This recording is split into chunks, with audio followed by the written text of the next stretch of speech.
garganta estourada aqui, tá bom, gente? Aqui tá muito tempo seco e problema aqui de Barreto, na região de Barreto só tem, estão cercados por usinas de cana-de-açúcar, hein? Poxa vida.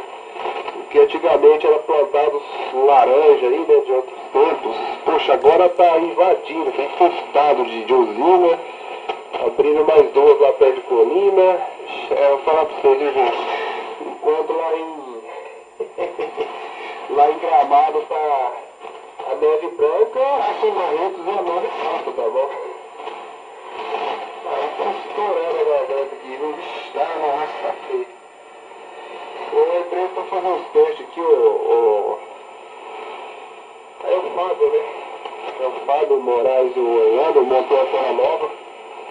Agora eu tô a terra acordada no paciente 200. Mas tem um fato curioso, tá bom? Eu vou fazer uma pergunta aí pra vocês.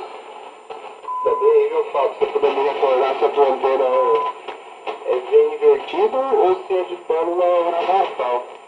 Que gozado, rapaz. Eu coloco a antena na horizontal com o balão, a estacionária fica 1.5, né? Aí se você colocar de pano na serinha V invertida, ela cai pra 1.1, mas é muito estranho, eu não sei também a impedância aí, depois você poder comentar aí. Se a de polo na horizontal realmente é 50 ohms desbalanceado, né? Aí tem o balão para balancear. Ou se na horizontal é outra impedância, 75, porque dá essa diferença estacionária. Eu já fiz vários testes aqui. Antigamente também era a mesma coisa. Sempre quando eu montava a antena para frequência lá mais em cima, né? Era 1.5, 1.6, agora só que eu não tenho condição de fazer um voo invertido aqui no TPH.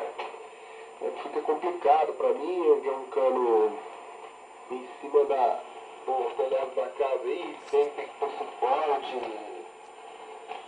para fazer esse 45 graus, né? Mas depois eu vou querer começar a fazer esses comentários depois, tá bom? Então vou deixar lá com o Moraes. Romeu Serra Lima, que é Célio Moraes, mandou um abraço, mandou encerrar mais que dá.